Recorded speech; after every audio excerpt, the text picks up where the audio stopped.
Cycling for me has never been about the bikes. They've only ever been the prerequisite tool. I do not see just a bike race, I see riders on heroic journeys and warriors doing battle. At one point, cycling was the most popular sport in Europe because newspapers told magnificent tales about epic races and crafted the great champions into legends. But with the advent of television, cycling lost some of its mystique, and that golden age of journalism and narration has perished. So now let us try to return some romance to the beautiful sport. Let us praise and give glory to phenomenal performances to be remembered for decades to come. Let us dwell on the moments that inspire and move us. Let us chronicle the rise and fall of heroes. Let us chart these life-changing journeys, these cycling odysseys.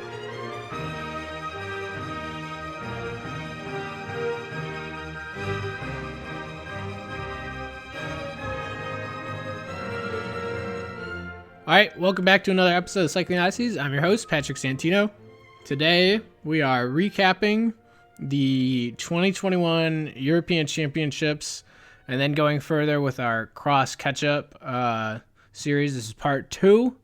And yeah, like I said, I think it's going to be 5 or 6 parts to get us caught up so that we can fully immerse ourselves, fully prepare for the World Championships that's coming up. It's going to be, in ways, a special one. Yeah, and I don't know. I'm super pumped. And so with that, we're going to dive in depth with what I did not expect to be one of the best races of the year. I was pretty floored as I watched it. Guys that don't get a lot of airtime usually came out and were studs this day. It was awesome. You guys should all go back and find a feed of it. Maybe search for ones that may not be fully legal. Who knows? But you know, it was good. So with that, let's jump in.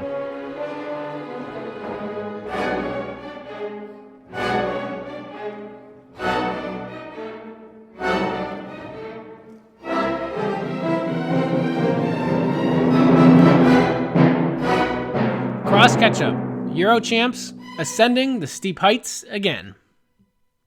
Contrary to the Netherlands name that literally translates to lowlands, there are at least a few hills or cols one can find in the Netherlands. At the 2021 European Championships, the fame of one of these cols was greatly increased, for such a thrilling race did take place on the Col du Vam. The course was physically demanding, with all sorts of elevation changes as the route ribboned its way around and up the Col du Vam hill that was once a garbage dump and now a luscious green park.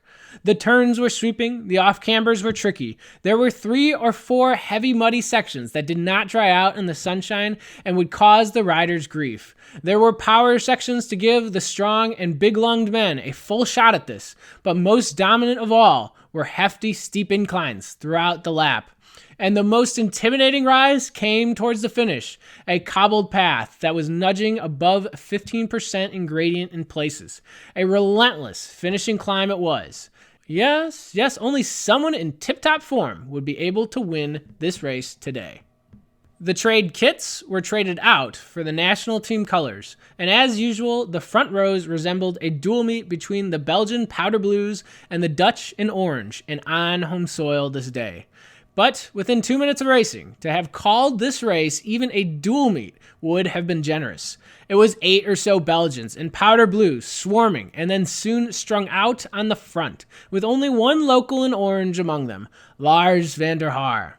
But Van Der Haar's first pit change was slow, and the Belgians all capitalized. Quinten Hermans, Toon Aerts, Michael van Torenhout, Ellie Iserbyt, Don Soot, and Jens Adams pressed on, leaving the diminutive Dutchmen in their wakes.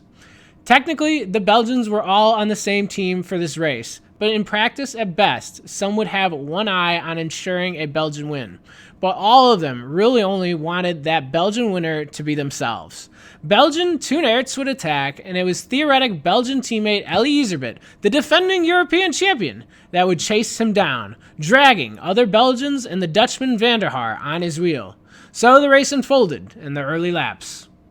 The leaders were riding the laps in 6 minutes and change. The course was running fast, and there would be 10 laps for the day, a high number even for a professional cross, and grueling with how many terrible climbs there were on each lap. On the third lap of the race, Quinten Hermans, the Belgian who won at the World Cup in Fayetteville, Arkansas, laid down the power across the entire course for a full lap to fracture the leading group. Only the Belgians, Ep6, Toon Aerts, and Michael Van Tornout could stay within a bike length of him. 5 or 6 seconds behind, it was the Dutchman in orange, Lars Van Der Haar, who had to lead the chase to get back on terms.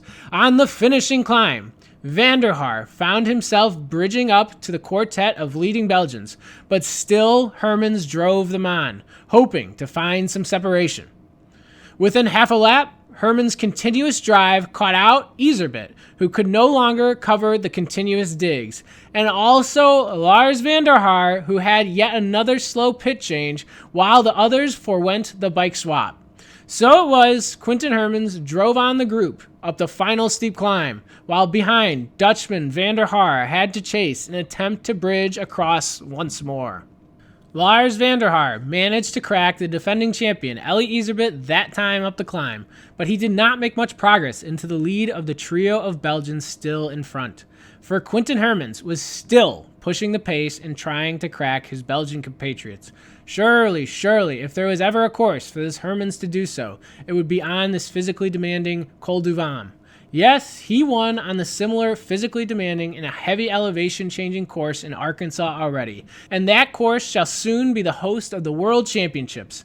But on this day, Quinten Hermans was going for the second most prestigious win and jersey in the sport, the blue stripes and golden stars of the European champion.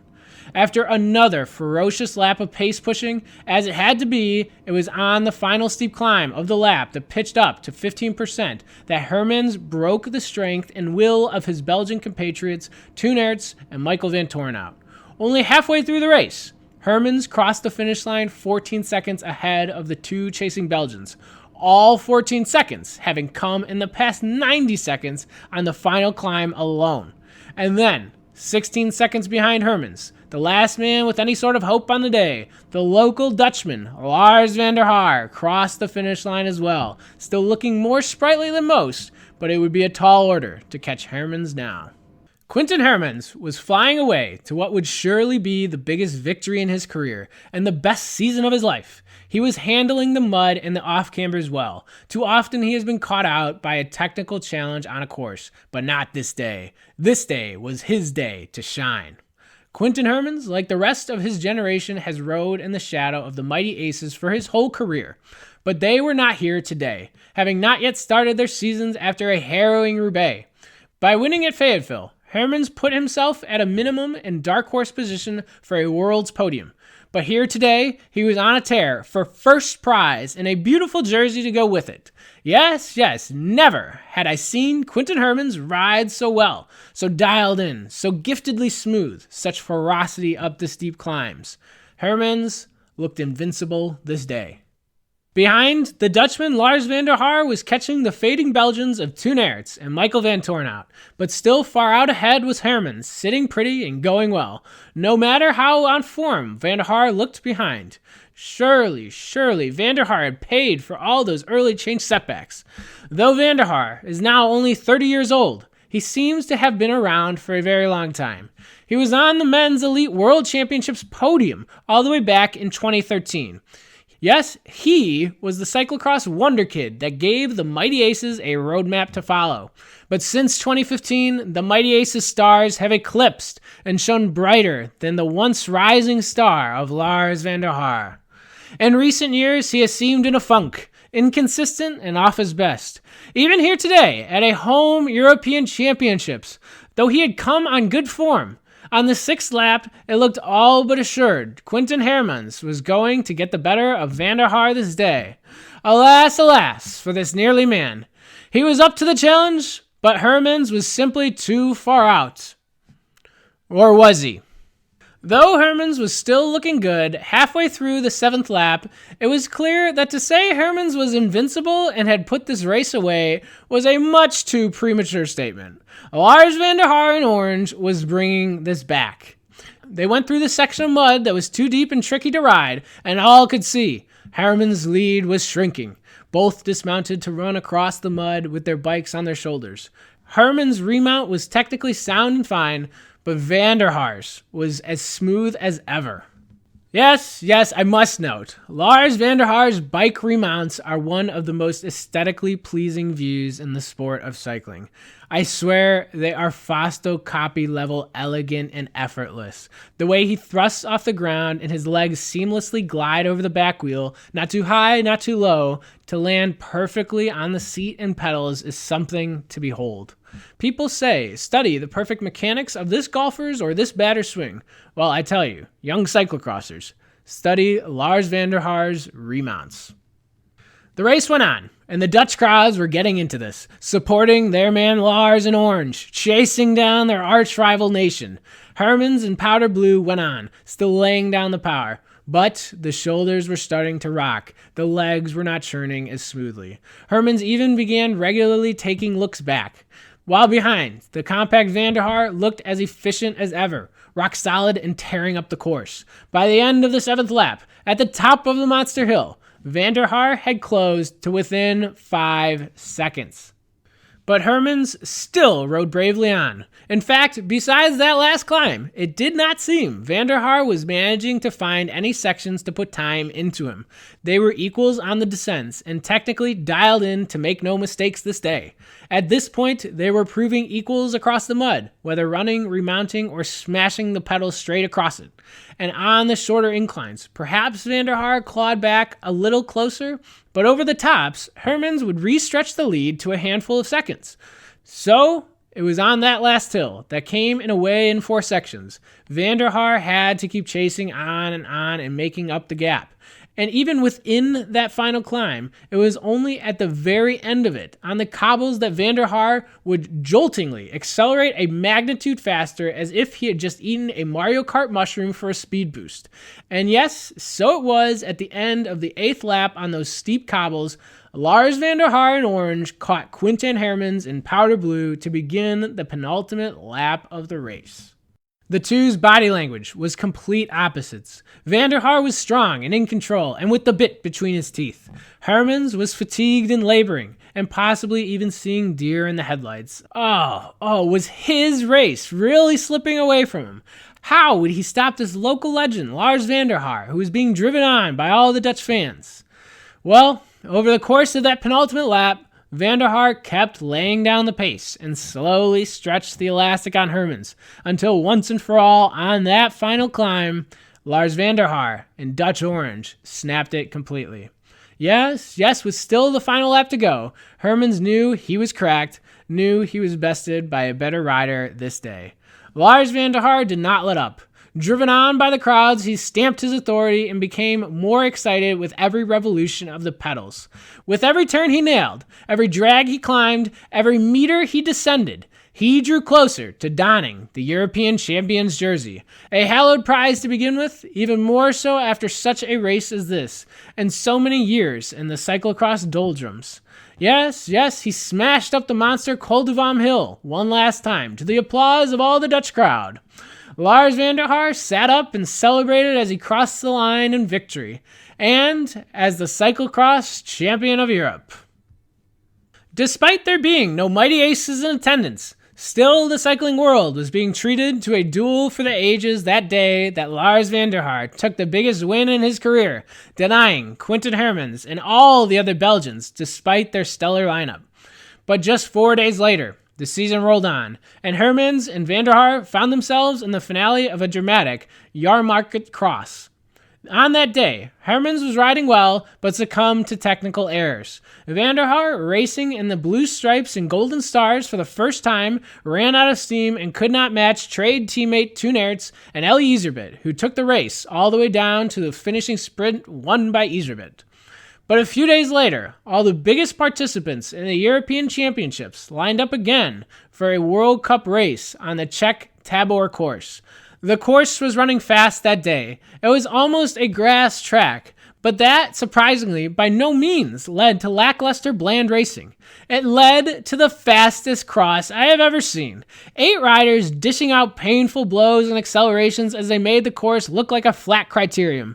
By the end, everyone was on their hands and knees, cracking as if it were a mountain stage of the Tour de France. But one man had to win. One man had to get the best of the rest.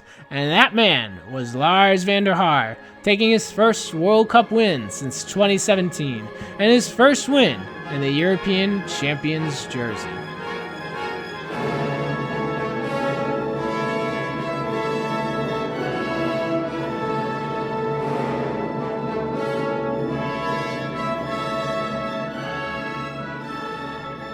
All right, so hopefully everybody enjoyed that one. I know I did. I proof listened to it, and I was, what's the word? Entertained. But then again, I don't know. Pleasing myself is, oh man. I don't know. I don't know if that's that great. But anyways, yeah, there's other races that were in there. The Jahrmarkter Cross. I actually thought that one was just as good, surprisingly. Because it was one of those races where they were just, well, first of all, the course was wild, but then second of all, because like there was one mud pit that was like, no joke, up to like almost their knees every step. It's like, oh my gosh, how would you even warm up on this course? Like, did you just walk around that when you did the warm up? Like, oh, that would suck. But it was also one of those courses where there's 4 guys in it, and then they were all so at the limit, you know. I mean, it was like a cross-country skier collapse kind of stuff at the line because they were so tired. Came down to a sprint. That's pretty great. Yeah, I don't know. It's kind of weird. An ideal cyclocross race. Well, no, we're not going to say that there's... I don't know. It's pretty good. It's pretty fun when there's a sprint in a cyclocross race, which is kind of weird. Then, let's see. I didn't mention it, but there's that Leuven race. That one was lame because everybody had already gone to the Czech Republic for the Sunday Tabor World Cup. But Lawrence Sweck won the Leuven one because he was the only one that went because he needed to get a win for the year, I guess. And he figured, well, this is my best or most sure opportunity. So that's what he did. Can't blame him. And then, yeah, in Tabor, Lars Van Der Haar, he backed it up. That was another great one. I really usually don't like the Tabor course because it's like, I don't know. They make it look easy. I think there is actually elevation change, but it comes across flat on the camera, and then they make it look, I mean, they tear it up. I mean, and that was the cool thing with this one today, though. It was like such perfect conditions that, I mean, they looked like they were going 25 miles an hour on grass and uphill and stuff. I mean, it's just nuts. And it did not let up the whole hour. Like I said in there, when they cracked, I mean, they Tour de France popped. Like, when you fall off the pace in the Tour de France, you don't just like slowly go die. You know, it's like, no, you're fully finished. That's it. Lights out. Done. So anyways, great win for Lars. He's been having a pretty damn good season. Definitely his best in years. That European Championship was the crown jewel. It was a great race. Glad I was able to cover it 3 months late. Yeah, all right. So we're going to continue this trek to catch up in the cyclocross season for the next couple episodes. Until then, subscribe on YouTube. Leave some comments, leave 5-star reviews on podcast playing things, subscribe on podcast players. Follow me on Twitter, Cycling Odysseys. Find the blog post, cyclingodysseys@gmail.com. No. That's my email. cyclingodysseys.com is the blog post. And then thanks for listening, everybody. Vive le cyclisme.